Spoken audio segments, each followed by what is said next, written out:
Tonight we're pleased to present a retelling of the Dickens Christmas Carol. 10 years ago we performed this for our 50th anniversary, and we were pleased to have CBC at that time with us, and they're here again to perform with us tonight for our 60th anniversary. I'd like to introduce the narrators for this evening. Tom Harrington from the CBC, host of The World This Hour.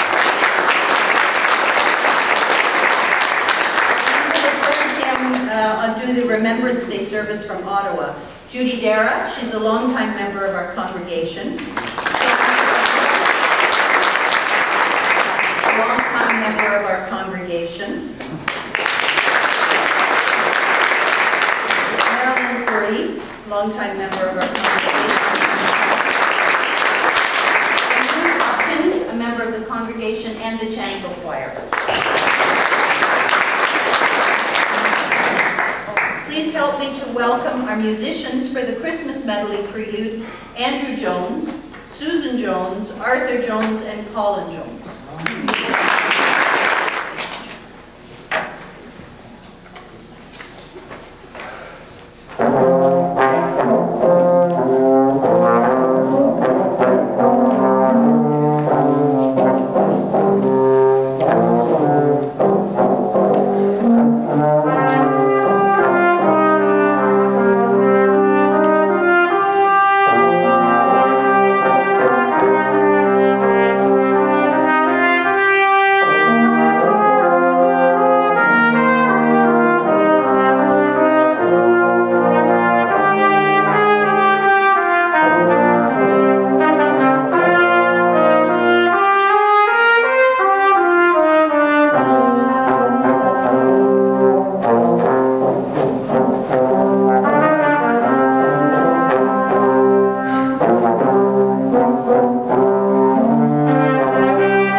no doubt whatever about that. The register of his burial was signed by the clergyman, the clerk, the undertaker, and the chief mourner. Scrooge signed it, and Scrooge's name was good for anything he chose to put his hand on. Old Marley was as dead as a doornail.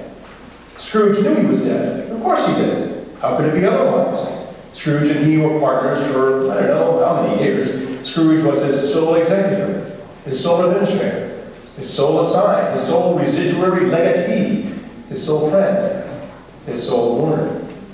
Scrooge never painted out old Marley's name, however. There it yet stood years afterwards above the warehouse door. Scrooge and Marley. The firm was known as Scrooge and Marley. Sometimes people new to the business called Scrooge Scrooge and sometimes Marley.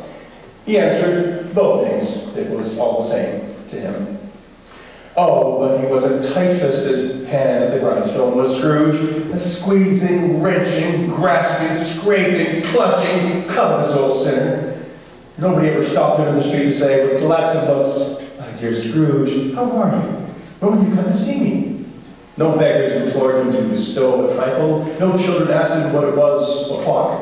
No man or woman ever once, in all his life, inquired the way to such and such a place as Scrooge.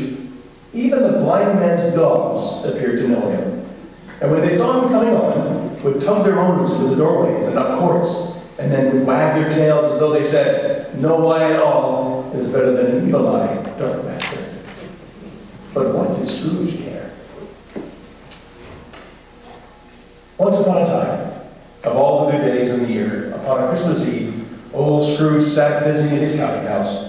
It was cold, bleak, biting, foggy weather, and the city clocks had only just gone 3, but it was quite dark already. The door of Scrooge's counting house was open, that he might keep his eye upon his clerk, who in a dismal little cell beyond, a sort of tank, was copying letters. Scrooge had a very small fire, but the clerk's fire was so very much smaller that it looked like one coal. But he couldn't replenish it, because Scrooge kept a coal box in his own room, and so surely as the clerk came in with a shovel, the master predicted that it would be necessary for them to part. Wherefore the clerk put on his white comforter and tried to warm himself at the candle, in which effort, not being a man of strong imagination, he failed. "A Merry Christmas, Uncle! God save you!" cried a cheerful voice. It was the voice of Scrooge's nephew, who came upon him so quickly that this was the first intimation Scrooge had of his approach. "Bah!" said Scrooge. "Humbug! Christmas a humbug, Uncle? You don't mean that, I'm sure." "I do. Out upon Merry Christmas. What's Christmas time to you? But a time for paying bills without money. A time for finding yourself a year older, and not an hour richer. A time for balancing your books and having every item through a round dozen of months presented dead against you. If I had my will, every idiot who goes about with Merry Christmas on his lips should be boiled with his own pudding and buried with a stake of holly through his heart. He should. Uncle! Nephew, keep Christmas in your own way, and let me keep it in mine." "Keep it? But you don't keep it." "Let me leave it alone then. Much good it may do you, much good has ever done you. There are many things from which I might have derived good, but which I have not profited, I dare say. Christmas among the rest.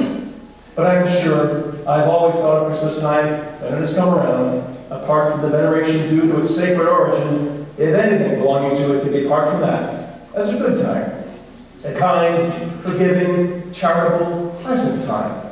The only time I know of, in the long calendar of the year, when men and women seem by one consent to open their shut-up hearts freely, and to think of people below them as if they really were fellow travelers to the grave, and not another race of creatures bound on other journeys.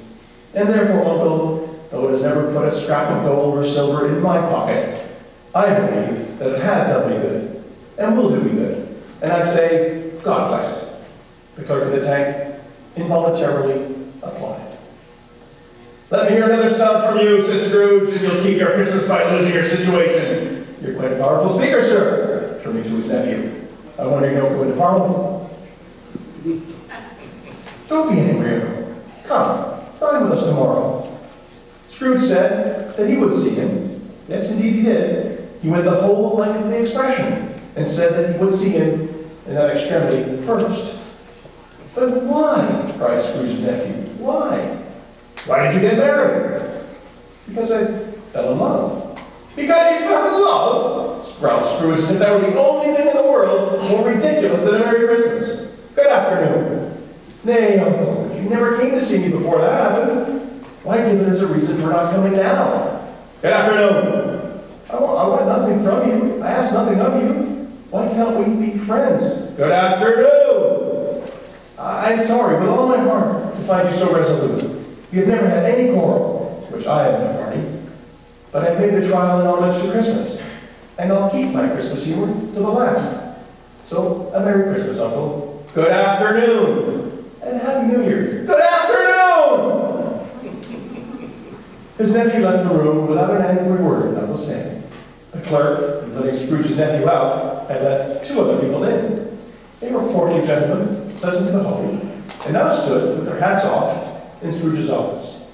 They had books and papers in their hands and bowed to him.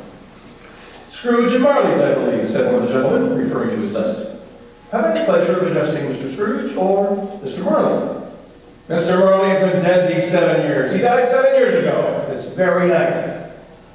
At this festive season of the year, Mr. Scrooge, said the gentleman, taking up a pen, it is more than usually desirable that we should make some slight provision for the poor and destitute, who suffer greatly at the present time. Many thousands are in want of common necessities. Hundreds of thousands are in want of common comforts, sir. Are there no prisons? Plenty of prisons, but under the impression that they scarcely furnish Christian cheer of mind or body to the unoffending multitude, a few of us are endeavoring to raise a fund to buy the poor some meat and drink and means of warmth. We choose this time because it is a time of all the others, when want is keenly felt and abundance rejoices. What shall I put you down for?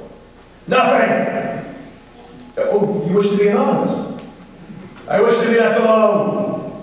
Since you ask me what I wish, gentlemen, that is my answer. I don't make merry myself at Christmas, and I can't afford to make idle people merry.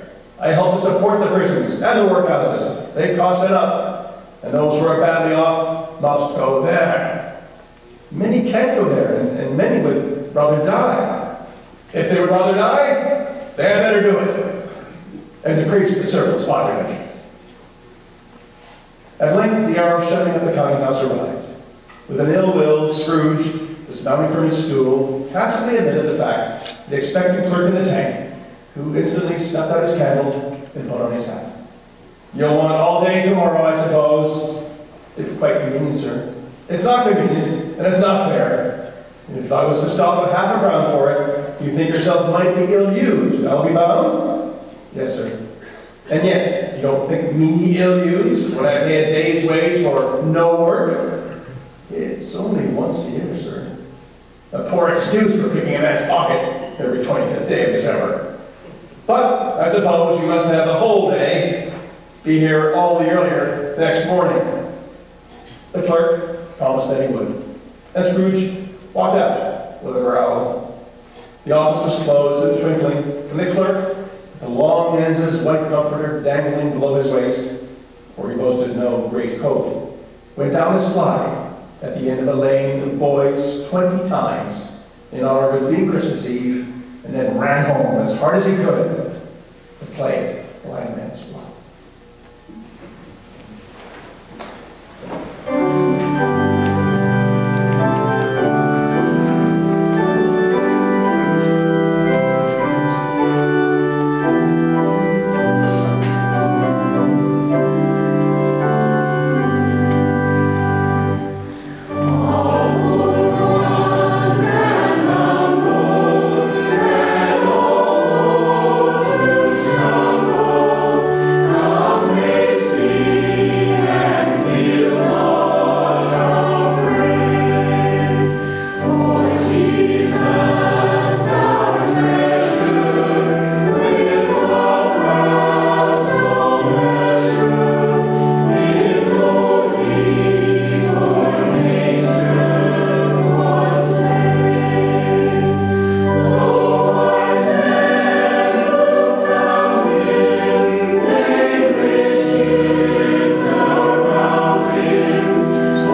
Scrooge took his melancholy dinner in his usual melancholy tavern, and having read all the newspapers and beguiled the rest of the evening with his banker's book, went home to bed.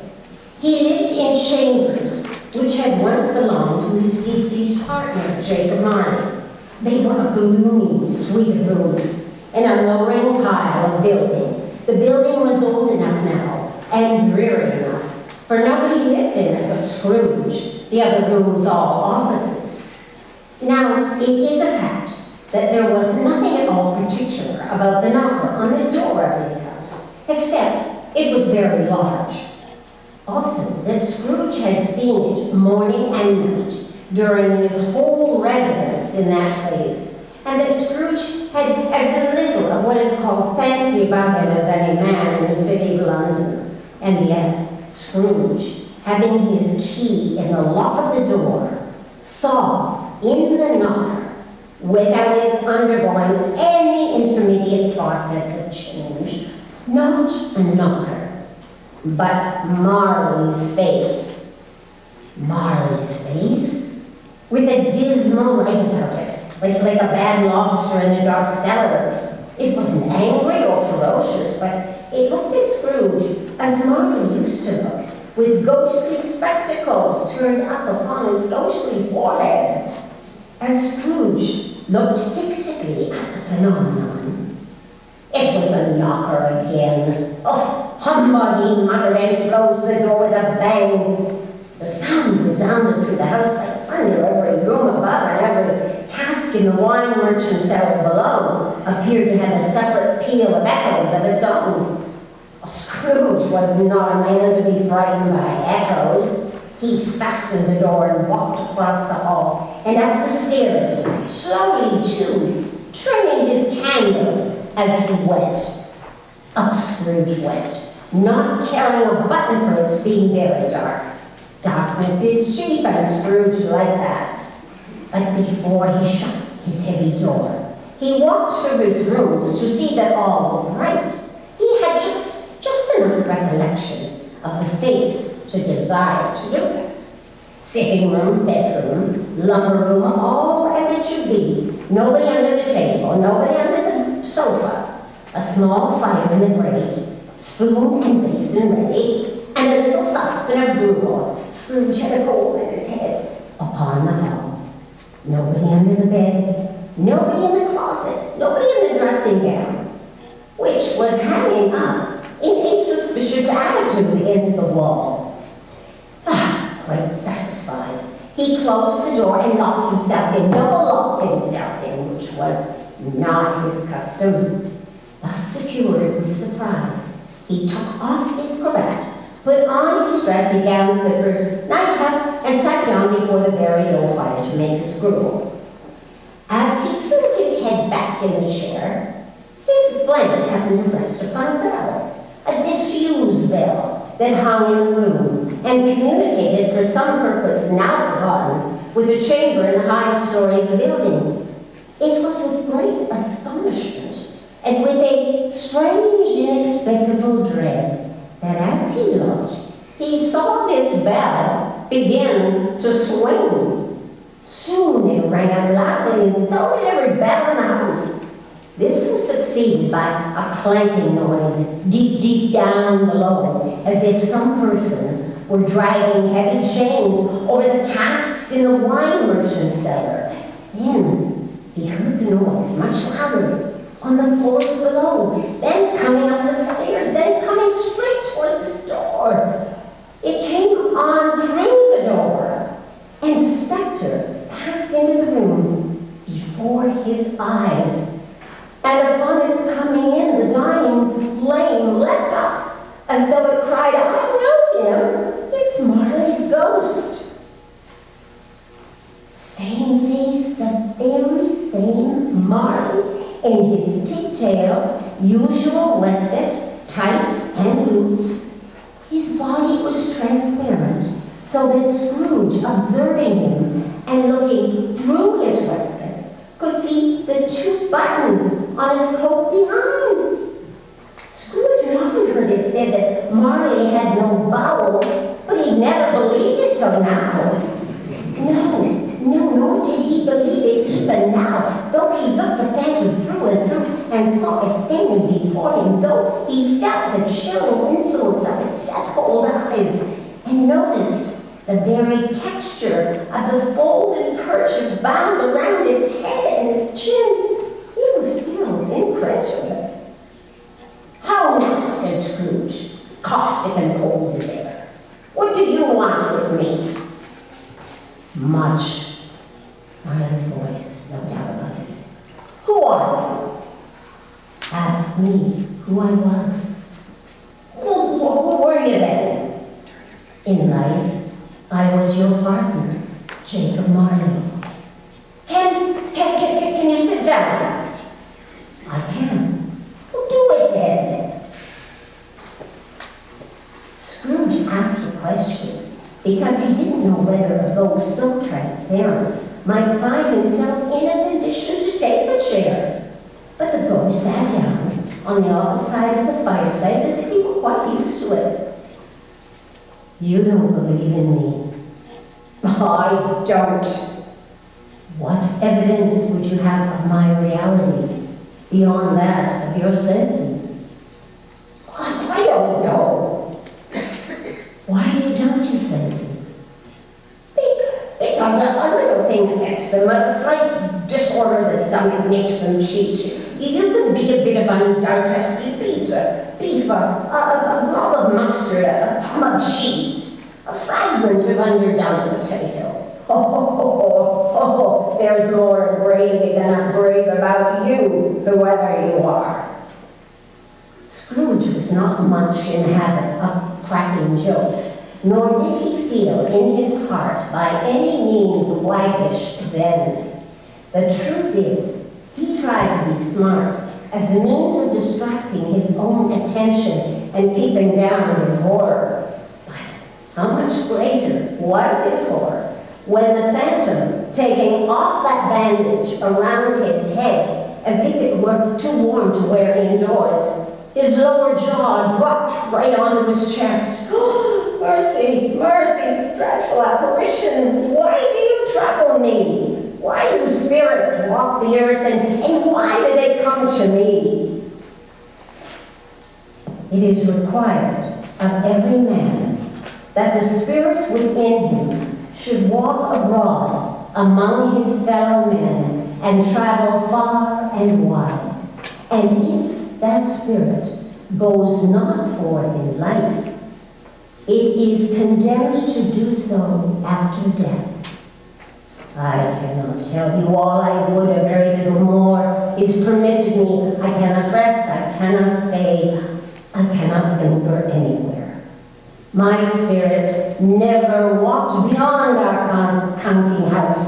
Mark me, Ebenezer. In life, my spirit never roved beyond the narrow limits of our money-changing hole, and weary journeys lie before me. 7 years dead and traveling all that time. You travel fast on the wings of the wind. You ought to have got over a great quantity of ground in 7 years. No, blind man, not to know that ages of incessant labor by immortal creatures for this earth must pass into eternity before the good of which it is susceptible is all developed. Not to know that any Christian spirit, working kindly in its little sphere, whatever it may be, will find its mortal life too short for its vast means of usefulness. Not to know that no space of regret can make amends for one life's opportunities misused.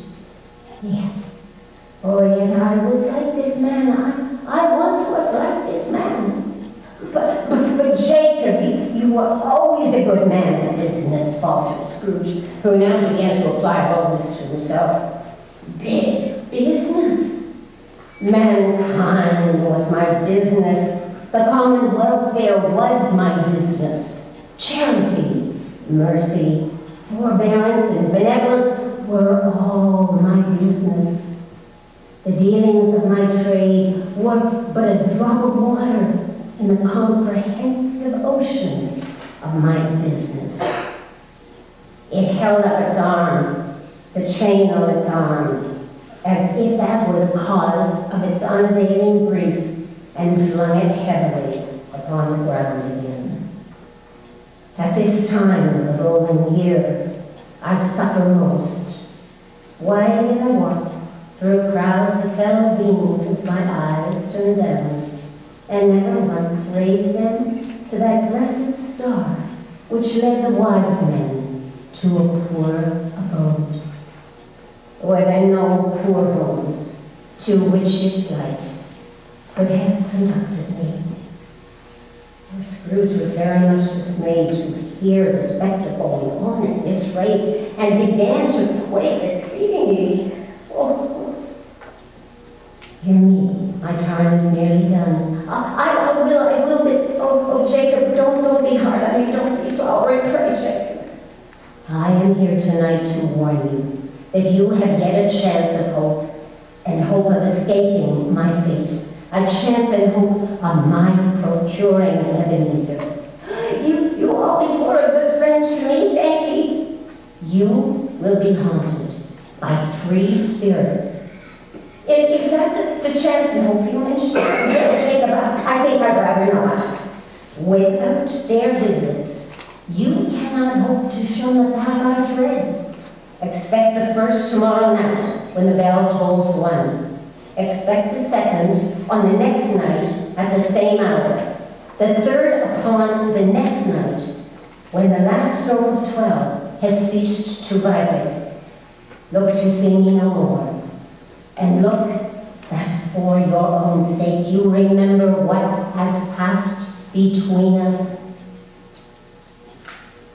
It walked backward from him, and at every step it took, the window raised itself a little, so that when the apparition reached it, it was wide open, and it floated out of the self-opened window into the bleak, dark night.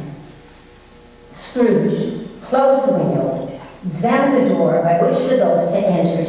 It was double locked, as he locked with his own hands, and the bolts were undisturbed. Scrooge tried to say, "Hop!" but stopped at the first syllable, and being, from the emotion he had undergone, or the fatigues of the day, or his glimpse of the invisible world, or the dull conversation of the ghost, or the lateness of the hour, much in need of repose, he went straight to bed without undressing, and fell asleep in the instant.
When Scrooge awoke, it was so dark that looking out of bed he could scarcely distinguish the transparent window from the opaque walls of his chamber, until suddenly the church clock tolled a deep, dull, hollow melancholy 1.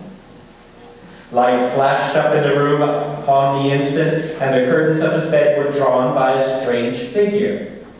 Like a child, yet not so like a child as like an old man, viewed through some supernatural medium, which gave him the appearance of having receded from the view and being diminished into a child's proportions.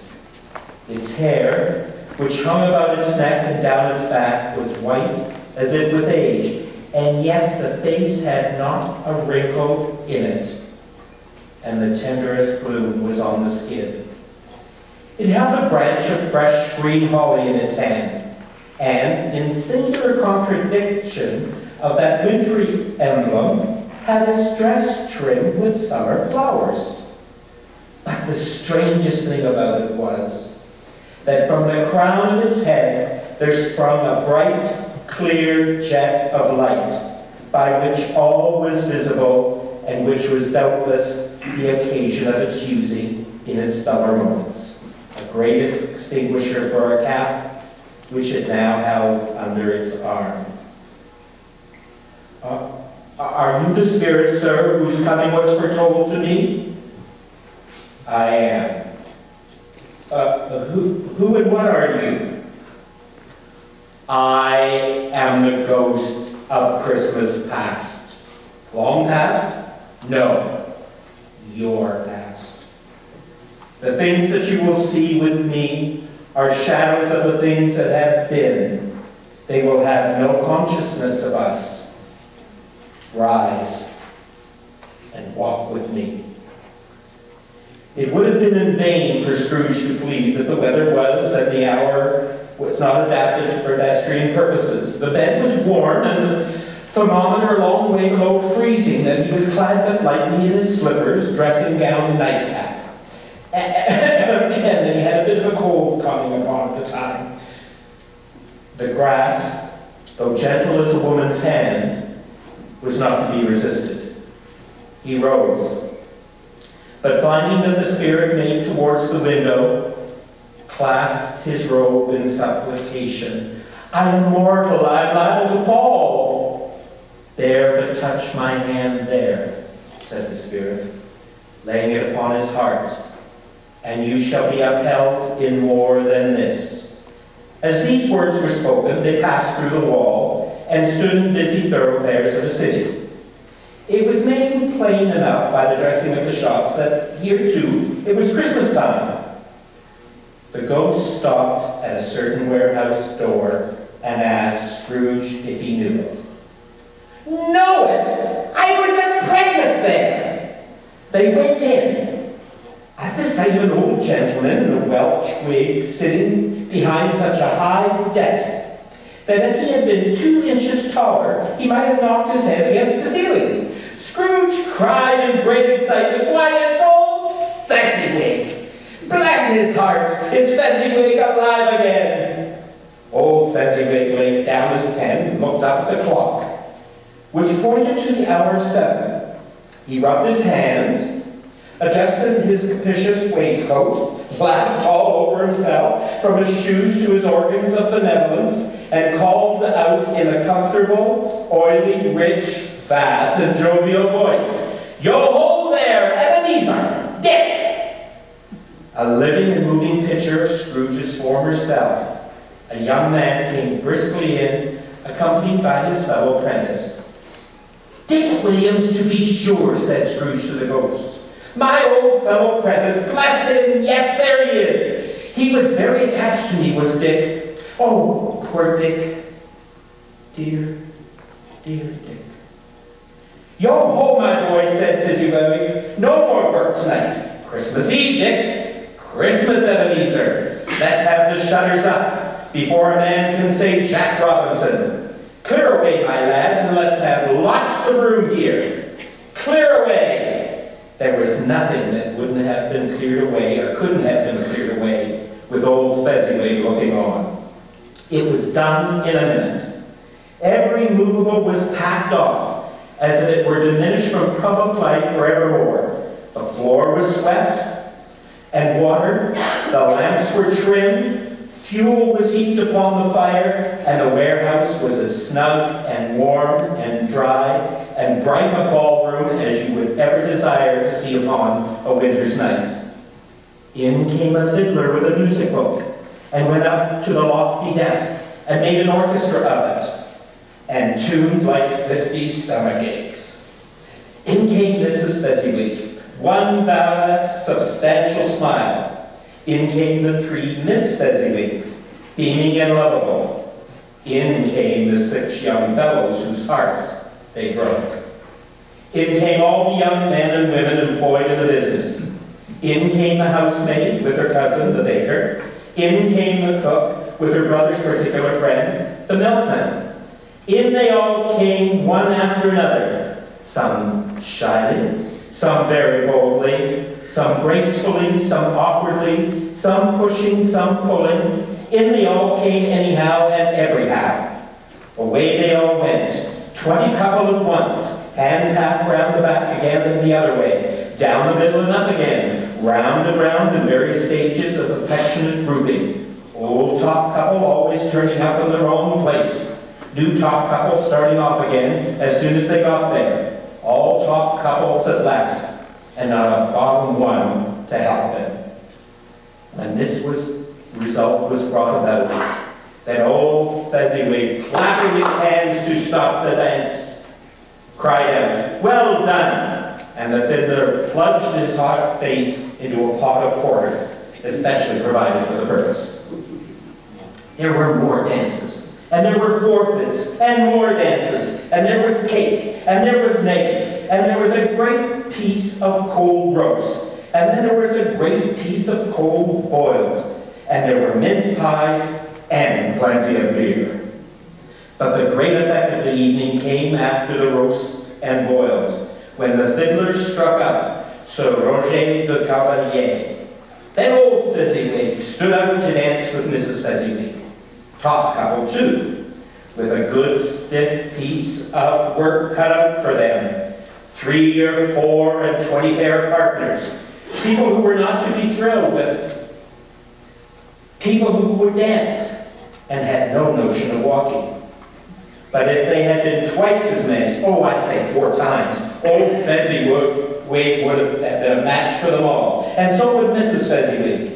As to her, she was worthy to be his partner in every sense of the term. A positive light appeared to issue from Fezziwig's calves. They shone in every part of the dance. You couldn't have predicted at any given time what would become of them next.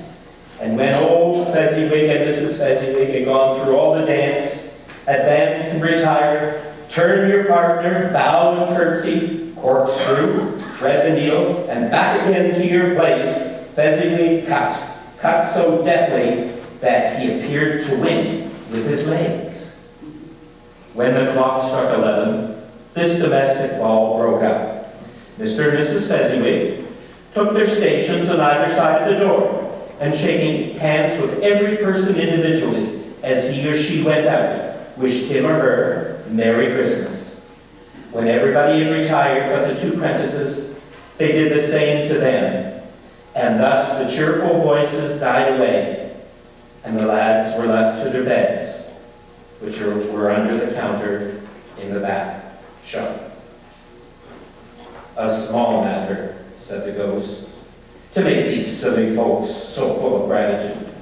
He had spent but a few pounds of your mortal money, 3 or 4 perhaps. It is so much that he deserves this praise." It isn't that," said Scrooge, heated by the remark and speaking unconsciously like his former, not his latter self. "It isn't that, Spirit.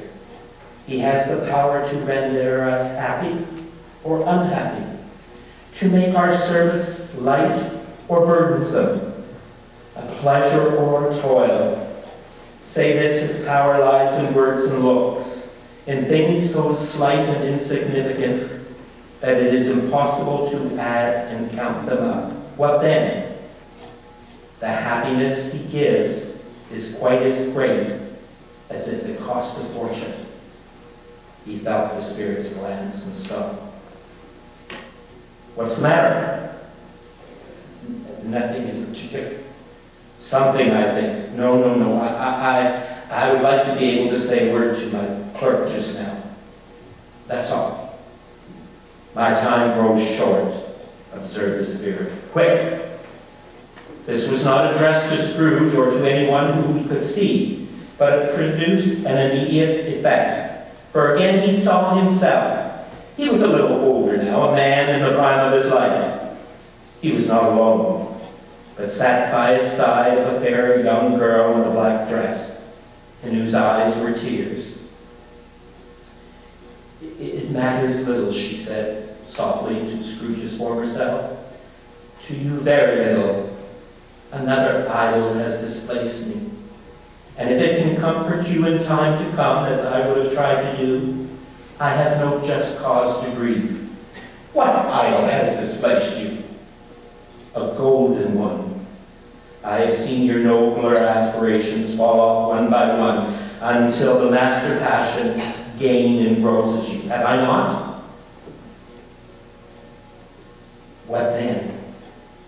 Even if I've grown so much wiser, what then? I've not changed towards you. Have I ever sought to release from our engagement? In words, no, never. And then what? In a changed nature, in an altered spirit, in another atmosphere of life, another hope is as its great end. If you were free today, tomorrow, yesterday, can even I believe that you would choose a dowerless girl? Or choosing her, do I not know that your repentance and regret would surely follow? I do, and I release you with a full heart for the love of him you were once. Spirit, remove me from this place. I told you, these were shadows of the things that have been, and the ghosts, and that they are what they are. Do not blame me. Oh, remove me, Scrooge exclaimed. I cannot bear it. Leave me. Take me back. Haunt me no longer. As he struggled with the spirit, he was conscious of being exhausted and overcome by an irresistible drowsiness, and further, of being in his own bedroom. He barely had time to reel to bed before he sank into a deep, heavy sleep.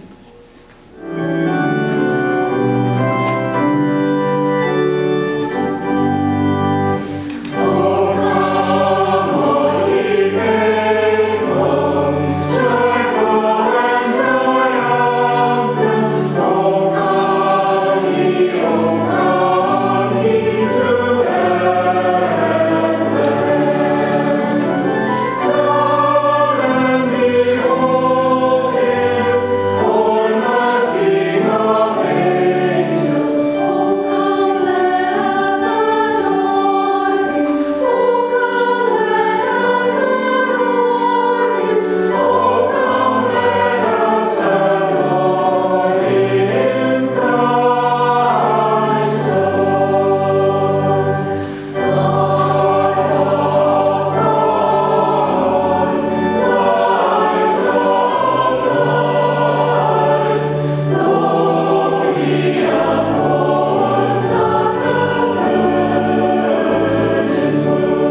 was no doubt about that.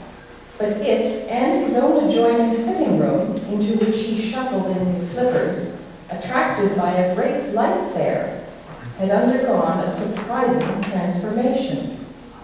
The walls and ceilings were so hung with living green that it looked a perfect grove. The leaves of holly, mistletoe, and ivy reflected back the light, as if so many little mirrors had been scattered there, and such a mighty blaze went roaring up the chimney as that petrifaction of a hearth had never known in Scrooge's time, or Marley's, or for many, many a winter season gone. Heaped upon the floor to form a kind of throne were turkeys, geese, game, brawn, great joints of beef, suckling pigs, long wreaths of sausages, mince pies, plum puddings, barrels of oysters, red-hot chestnuts, cherry-cheeked apples, juicy oranges, luscious pears, immense 12th cakes, and great bowls of punch.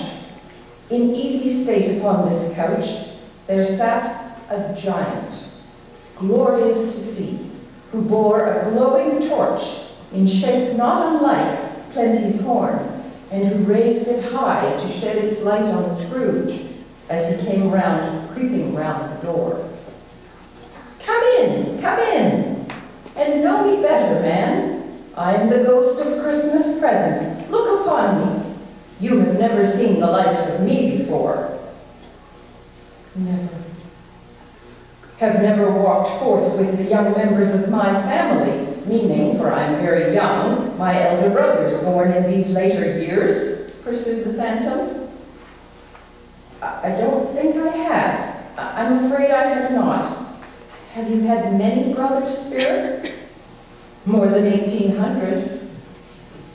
A tremendous family to provide for. Spirit, conduct me where you will. I went forth last night on compulsion, and I learned a lesson which is working now. Tonight, if you have aught to teach me, let me profit by it. Touch my robe. Scrooge did as he was told and held it fast. The room and its contents all vanished instantly, and they stood in the city streets upon a snowy Christmas morning. Scrooge and the ghost passed on, invisible, straight to Scrooge's clerks, and on the threshold of the door the spirit smiled and stopped to bless Bob Cratchit's dwelling with the sprinklings of his torch. Think of that. Bob had but 15 bob a week himself. He pocketed on Saturdays but 15 copies of his Christian name, and yet the ghost of Christmas present blessed his 4-roomed house.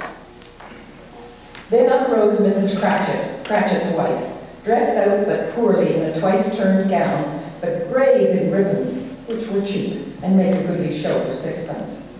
And she laid the cloth, assisted by Belinda Cratchit, second of her daughters, also brave in ribbons, while Master Peter Cratchit plunged a fork into the saucepan of potatoes and, getting the corners of his monstrous shirt collar, Bob's private property conferred upon his son and heir in honor of the day, into his mouth, rejoiced to find himself so gallantly attired and yearned to show his linen in the fashionable parks. And now 2 smaller Cratchits, boy and girl, came tearing in, screaming that outside the baker's they had smelled the goose and known it for their own. And basking in luxurious thoughts of sage and onion, these young Cratchits danced about the table and exalted Master Peter Cratchit to the skies, while he, not proud, although his collars nearly choked him, blew the fire until the slow potatoes bubbled up, knocked loudly at the saucepan lid, to be let out and peeled. Whatever has got into your precious father, then? Said Mrs. Cratchit. And your brother, Tiny Tim, and Martha weren't as late last Christmas by half an hour. Here's Martha, Mother, said a girl, appearing as she spoke. Here's Martha, Mother, cried the 2 young Cratchits. Hurrah! There's such a goose, Martha. Why, bless your heart alive, my dear, how late you are, said Mrs. Cratchit, kissing her a dozen times and taking off her shawl and bonnet for her. We'd a deal of work to do to finish up last night, replied the girl, and had to clear away this morning, Mother. Well, never mind, so long as you are here, said Mrs. Cratchit, Sit ye down before the fire, my dear, and have a warm, Lord bless ye. No, no, there's Father coming, cried the two young Cratchits, who were everywhere at once. Hide, Martha, hide.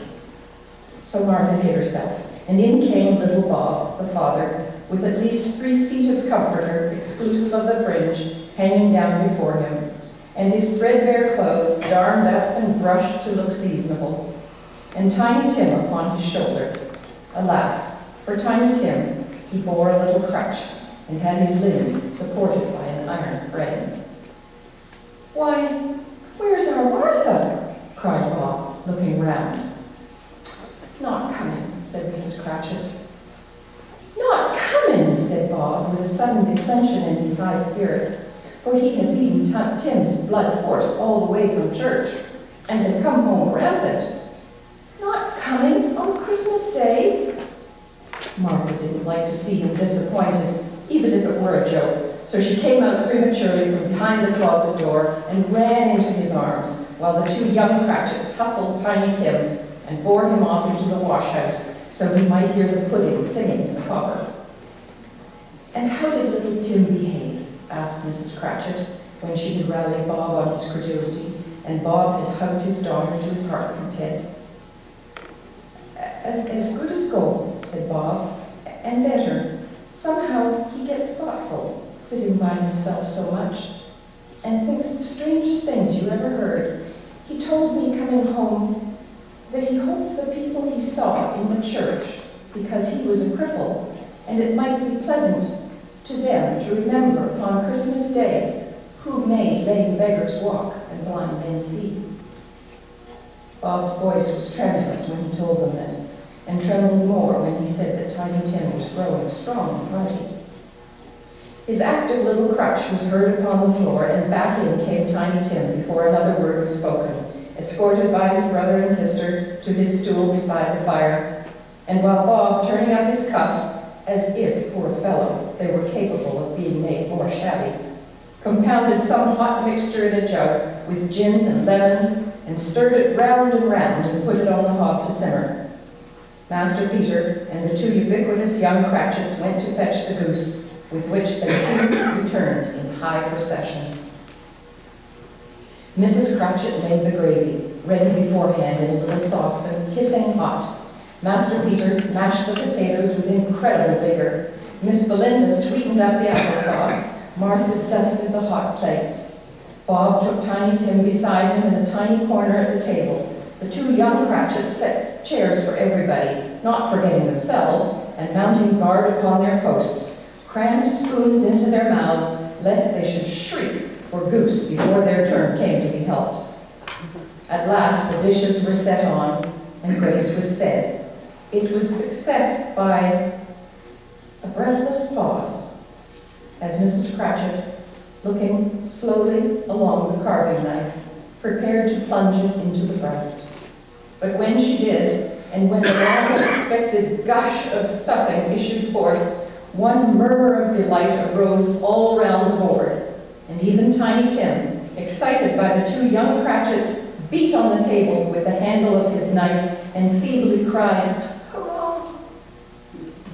There never was such a goose. Bob said he didn't believe there ever was such a goose cooked. Its tenderness and flavor, size and cheapness were the themes of universal admiration. Eked out by applesauce and mashed potatoes, it was sufficient dinner for the whole family.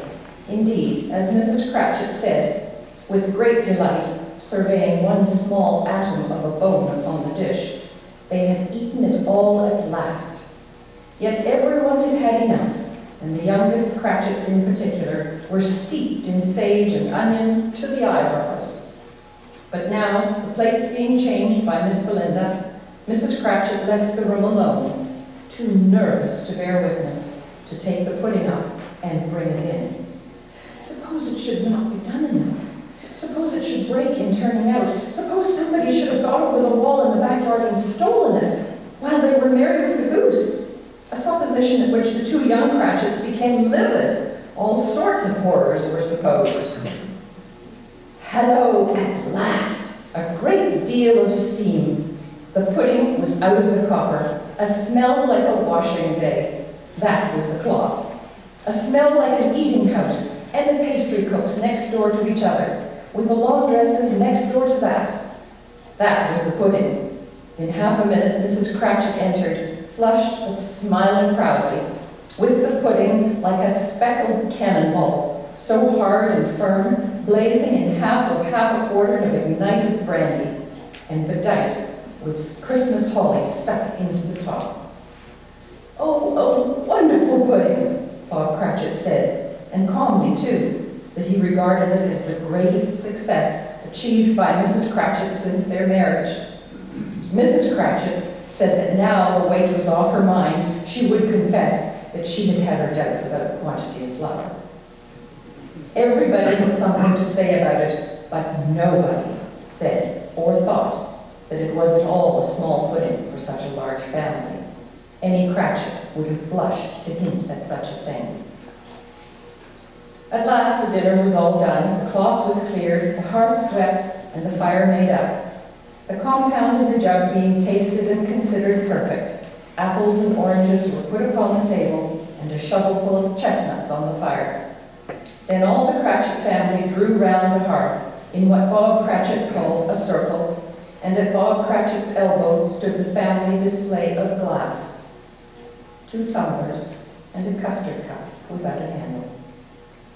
These held the hot stuff from the jug, however, as well as golden goblets would have done, and Bob served it out with beaming looks while the chestnuts on the fire sputtered and crackled noisily. Then Bob proposed, "A Merry Christmas to us all, my dears. God bless us," which all the family re-echoed. "God bless us, everyone," said Tiny Tim, the last of all. He sat very close to his father's side upon his little stool. Bob held his withered little hand in his, as if he loved the child and wished to keep him by his side, and dreaded that he might be taken from him. Scrooge raised his head speedily on hearing his own name. "Mr. Scrooge," said Bob, "I'll give you Mr. Scrooge, the founder of the feast." "The founder of the feast, indeed," cried Mrs. Cratchit, reddening. "I wish I had him here. I'd give him a piece of my mind to feast upon, and I hope he'd have a good appetite for it." "My dear," said Bob, "the children, it's Christmas." "It should be Christmas Day, I'm sure," she said, "on which one drinks the health of such an odious, stingy, hard man as Mr. Scrooge. You know he is, Robert. Nobody knows it better than you do, poor fellow." "My dear," was Bob's mild answer, "Christmas Day." "I'll drink his health for your sake and the day's," said Mrs. Cratchit, "not for his. Long life to him, a Merry Christmas and a Happy New Year. He'll be very merry and very happy, I have no doubt." The children drank the toast after her. It was the first of their proceedings which had no heartiness in it. Tiny Tim drank it last of all, but he didn't care twopence for it. Scrooge was the ogre of the family. The mention of his name cast a dark shadow on the party, which was not dispelled for a full 5 minutes.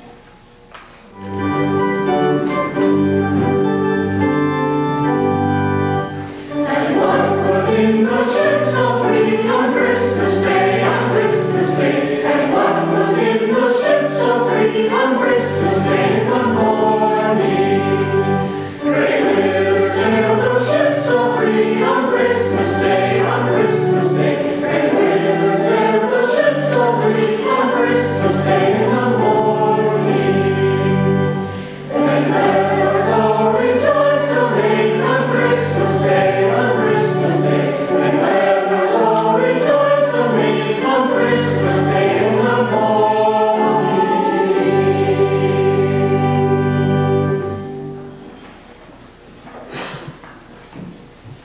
After the dark shadow had passed away, they were 10 times merrier than before, from the fear relief of Scrooge's baleful being done with. Bob Cratchit told them how he had a situation in his eye for Master Peter, which could bring in and obtain full 5 and 6 pence weekly. The 2 young Cratchits laughed tremendously at the idea of Peter's being a man of business, and Peter himself looked thoughtfully at the fire from between his collars, as if he were deliberating on particular investments he would favor when he came into the receipt of that bewildering income. Martha, who was a poor apprentice at a milliner's, then told him what kind of work she had to do, and how many hours she worked at a stretch, and how she meant to lie in bed tomorrow morning for a good long rest. Tomorrow, being a holiday she passed at home. Also, how she'd seen a countess and a lord some days before, and how the lord was much as tall as Peter, at which time Peter pulled up his collar so high that you couldn't have seen his head if you'd been there. All this time the chestnuts and the jug went round and round, and by they had a song about a child traveling in the snow, from Tiny Tim, who had a plaintive little voice, and sang it very well indeed. There was nothing high mark in this. They were not a handsome family. They were not well dressed. Their shoes were far from being waterproof. Their clothes were scanty, and Peter might have known, and very likely did, the inside of a pawnbroker's. But they were happy, grateful, pleased with one another, and contented with the time. And when they faded and looked happier yet in the bright sprinklings of the Spirit's torch at parting, Scrooge had his eye upon them, and especially on Tiny Tim until the last. It was a great surprise to Scrooge as this scene vanished, to hear a hearty laugh. It was a much greater surprise to Scrooge to recognize it as his own nephew's, and to find himself in a bright, dry, gleaming room, with the Spirit standing smiling by his side and looking at that same nephew. It is a fair, even-handed, noble adjustment of things that while there is infection and disease and sorrow, there is nothing in the world so irresistibly contagious as laughter and good humor. When Scrooge's nephew laughed, Scrooge's niece by marriage laughed as heartily as he, and their assembled friends, being not a bit behindhand, laughed out lustily. "He said that Christmas was a humbug as I live," cried Scrooge's nephew. "He believed it, too." "More shame on him, Fred," said Scrooge's niece. "Bless those women, they never do anything by halves. They're always in earnest." She was very pretty, exceedingly pretty, with a dimpled, surprised-looking capital face, a right little mouth that seemed made to be kissed, as no doubt it was, all kinds of good little dots about her chin that melted into one another when she laughed, and the sunniest pair of eyes you ever saw in any little creature's head. Altogether, she was what you'd have called provoking, but satisfactory, too. Oh, perfectly satisfactory.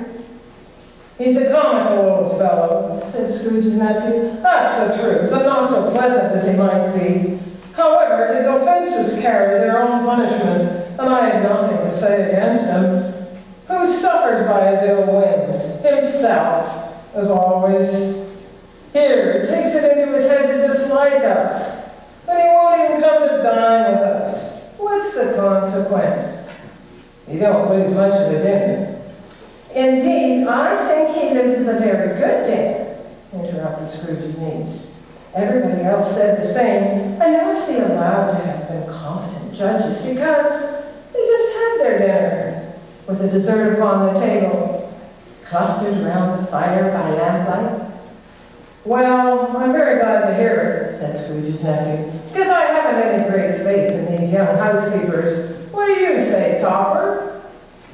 Topper clearly had his eye on one of Scrooge's niece's sisters, for he answered that a Bouncer was a wretched outcast who had no right to express an opinion on the subject, whereas Scrooge's niece's sister, a plump one with a lace tucker, not the one with the roses, hush.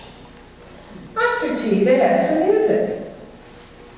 For they were a musical family and knew what they were about when they sung a glee or a catch, I can assure you, especially Topper, who could growl away in his bass like a good one, and never swallow large veins on his forehead or get red in the face over it.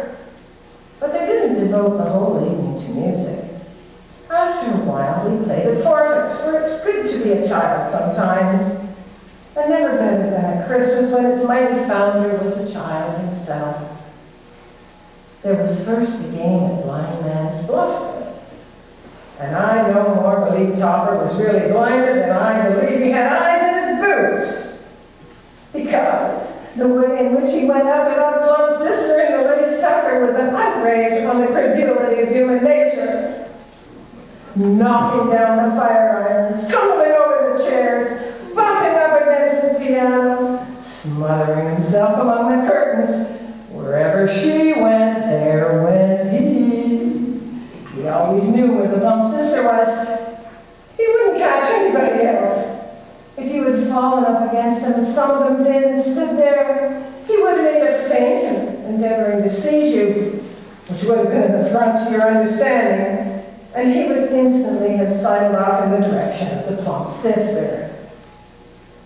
"Here's a new game," said Scrooge. "1 half-hour, Spirit, only one." It was a game called Yes and No, where Scrooge's nephew had to think of something, and the rest must find out what. He only answering to their questions yes and no, as the case was. The fire of questioning to which he was exposed elicited from him that he was thinking of an animal, a live animal, rather a disagreeable animal, a savage animal, an animal that growled and grunted sometimes, and talked sometimes, and lived in London, and walked about the streets, and wasn't made a show of, and wasn't led by anybody, and didn't live in a menagerie, and was never killed in a market, and was not a horse, or an ass, or a cow, or a bull, or a tiger, or a dog, or a pig, or a cat, or a bear. At every new question put to him, this nephew burst into a fresh roar of laughter, and was so inexpressibly tickled that he was obliged to get up off the sofa and stand. At last, the plump sister cried out, "I have found it out! I know what it is, Fred! I know what it is!" "What is it?" cried Fred. "It's your Uncle Scrooge!" Which it certainly was. Admiration of the universal sentiment. Though some objected that the reply to, "Is it a bear?" ought to have been yes.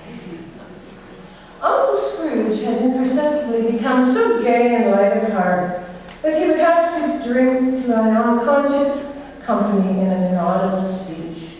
But the whole scene passed off in the breath of the last words spoken by his nephew.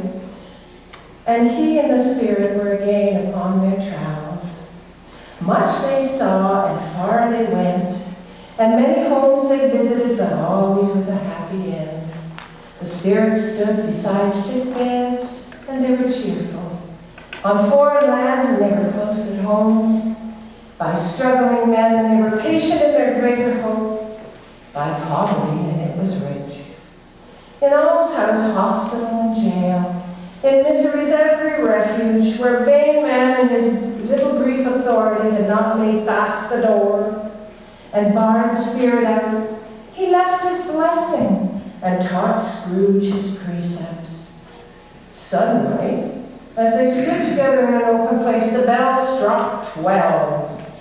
Scrooge looked about him for the ghost and saw it no more. Remembering the prediction of old Jacob Marley and lifting up his eyes, Scrooge beheld a solemn phantom, draped and hooded, coming like a mist along the ground towards him. The phantom slowly, gravely, silently approached. When it came near him, Scrooge bent down upon his knee, for in the air through which the Spirit moved seemed to scatter gloom and misery. It was shrouded in a deep garment, which concealed its head, its face, and form, and nothing of it was visible except one outstretched hand. He knew no more, for the Spirit neither spoke nor moved. "I am in the presence of the ghost of Christmas yet to come. ghost of the future? I fear you more than any spectre I have seen, but as I know your purpose is to do me good, and as I hope to live to be another man from what I was, I am prepared to bear you company and do it with a thankful heart. Will you not speak to me? He gave him no reply. The hand was pointed straight before him. Lead on, the night is waning fast, and it is precious to me. I know, lead on, spirit. They scarcely seemed to enter the city, for the city, rather, seemed to spring up around them. But there they were in the heart of it on 'Change, amongst the merchants. The spirit stopped beside one little knot of businessmen. Observing that the hand was pointed to them, Scrooge advanced to listen to their talk. "No," said a great fat man with a monstrous chin. "I don't know much about it either way. I only know he's dead." "When did he die?" inquired another. "Well, last night, I believe." "Why? What was the matter with him?" "I thought he'd never die." "God knows," he said with a yawn. "What has he done with his money?" asked a red-faced gentleman. "I haven't heard," said the man with the large chin. "Company, perhaps." "He hasn't left it to me, that's all I know. Bye-bye." Scrooge was first inclined to be surprised that the spirit should attach importance to conversation apparently so trivial, but feeling assured that it must have some hidden purpose, he set himself to consider what it likely was to be. It could scarcely be supposed to have any bearing on the death of Jacob, his old partner, for that was past, and this ghost province was the future. He looked about in that very place for his own image, but another man stood in his accustomed corner, and though the clock pointed to his usual time of day for being there, he saw no likeness of himself among the multitudes that poured in through the porch. It gave him little surprise, however, for he had been revolving in his mind a change of life, and he thought and hoped he saw his newborn resolutions carried out in this. They left this busy scene and went into an obscure part of town, to a low shop where iron, old rags, bottles, bones, and greasy offal were bought by a gray-haired rascal of great age, who sat smoking his pipe. Scrooge and the Phantom came into the presence of this man, just as a woman with a heavy bundle slunk into the shop. But she had scarcely entered when another woman, similarly laden, came in too, and she was closely followed by a man in faded black. After a short period of blank astonishment, in which the old man with the pipe had joined them, they all three burst into a laugh. "Let the charwoman alone to be the first," cried she who had entered first. "Let the laundress alone to be the second. Let the undertaker's man alone to be the third. Look here, old Joe, here's a chance. If we haven't all three met here without meaning to..." "You couldn't have left in a better place. You were made free of a long ago, and the other two ain't strangers. What do you got to sell? What do you got to sell?" "Half a minute's patience, Joe, and you shall see. What odds then?" "What odds, Mrs. Dilber?" said the woman. "Every person has a right to take care of themselves. He always did. Who's the worse for the loss of a few things like these? Not a dead man, I suppose." Mrs. Dilber, whose manner was remarkable for general agreement, said, "No, indeed, ma'am. If he wanted to keep him after he was dead, the wicked old screw, why wasn't he natural in his lifetime? If he had been, he'd have had somebody to look after him when he was struck with death, instead of lying gasping out there alone by himself. It's the truest word that ever was spoken. It's a judgment on him. I wish it was a little heavier judgment, and it should have been, you may depend upon it, if I had laid my eyes on anything else. Open that bundle, old Joe, and let me know the value of it. Speak it out plain. I'm not afraid to be the first, nor afraid for them to see it." Joe went down on his knees for the greater convenience of opening the bundle, and dragged out a large and heavy roll of some dark stuff. What do you call this, bed curtains? Ah, bed curtains. Don't drop that oil upon the blankets now. His blankets? Well, who else do you think? He isn't likely to take cold without him, I dare say. Ah, you may look through the shirt till your eyes ache, but you won't find a hole in it. Not a threadbare place. It's the best we have. It's got one too. They'd have wasted it by dressing him up in it if it hadn't been for me. Let Scrooge listen to this dialogue in horror. Spirit, I see. The case of this unhappy man might be my own. My life tends that way now. Merciful heaven, what is this? The scene had changed, and now he almost touched a bare, uncurtained bed.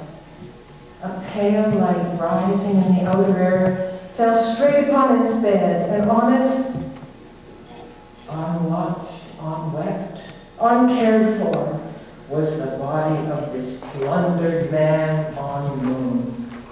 Spirit, let me see some tenderness connected with the death, or this dark chamber spirit will be ever present to me. The ghost conducted him to poor Bob Cratchit's house, the dwelling he had visited before, and found the mother and children seated around the fire. Quiet, very quiet. The noisy little Cratchits were as still as statues in one corner and sat looking up at Peter, who had a book before him. The mother and her daughters were engaged in needlework, but surely they were very quiet. And he took a child and set them in the midst of them. Where had Scrooge heard those words? He had not dreamed them. The boy must have read them out as he and the spirit crossed the threshold. Why did he not go on? The mother laid her work upon the table and put her hand up to her face.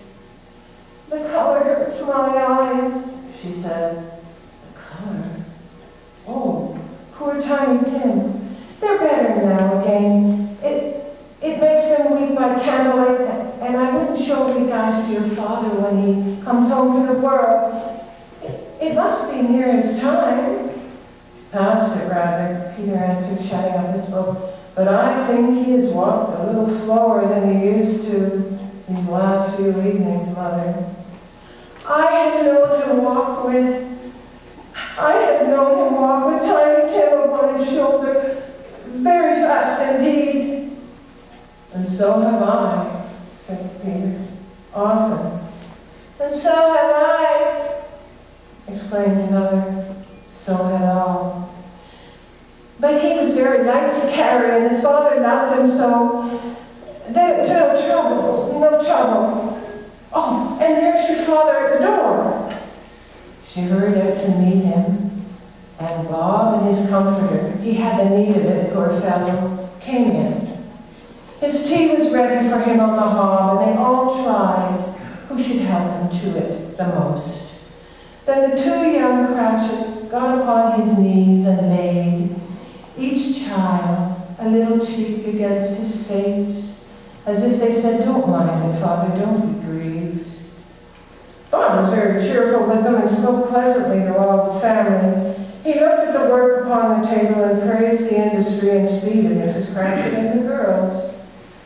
They would be done long before Sunday, he said. "Sunday? You went today then, Robert?" "Yes, my dear," returned Bob. "I wish I could have gone. It would have done you good to see how green a place it is. But you'll see it often. I promised him I'd walk. My little child. He broke down all at once. He couldn't help it.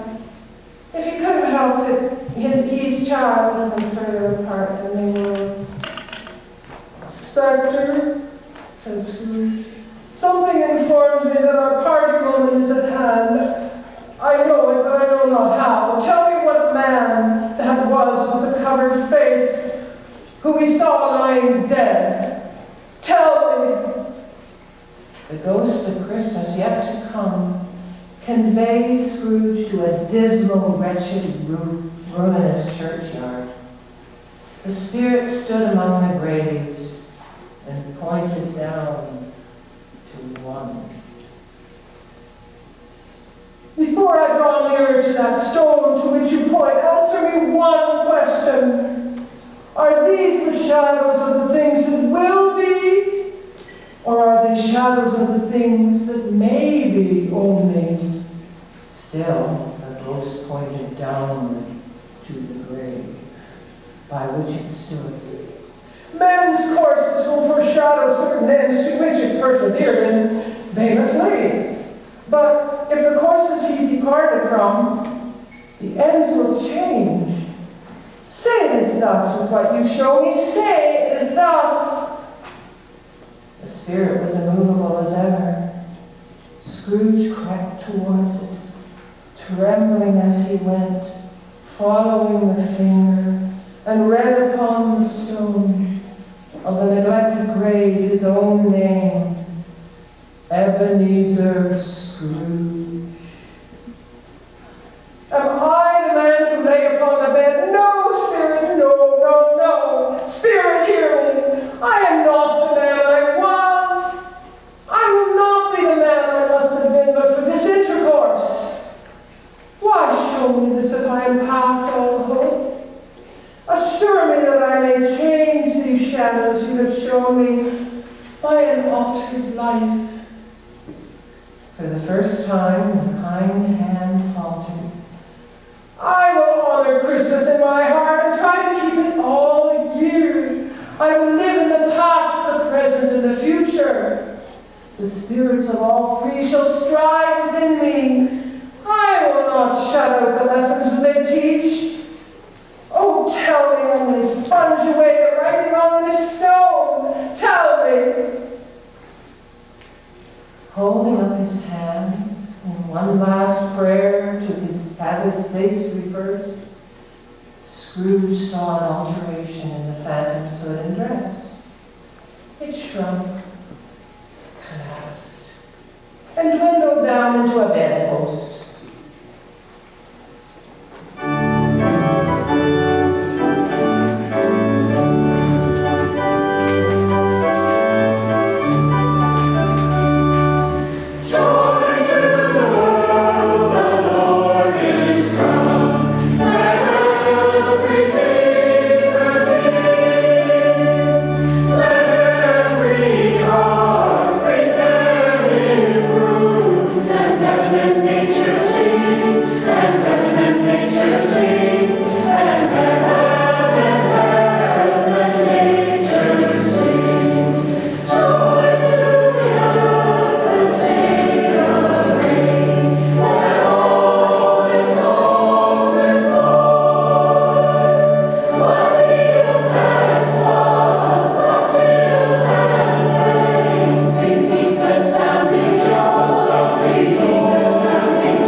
What's today, my fine fellow?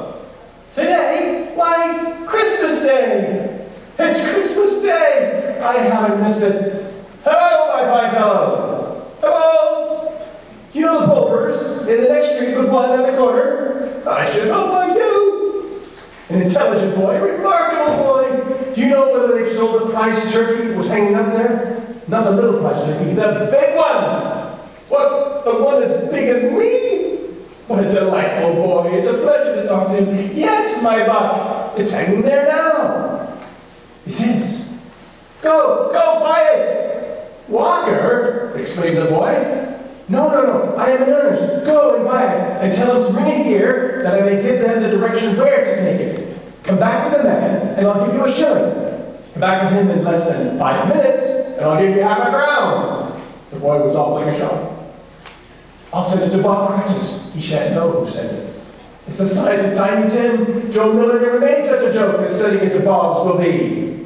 The hand in which he wrote the address was not a steady one, but write it he did, somehow, and went downstairs to open the street door, ready for the coming of the poulterer's man.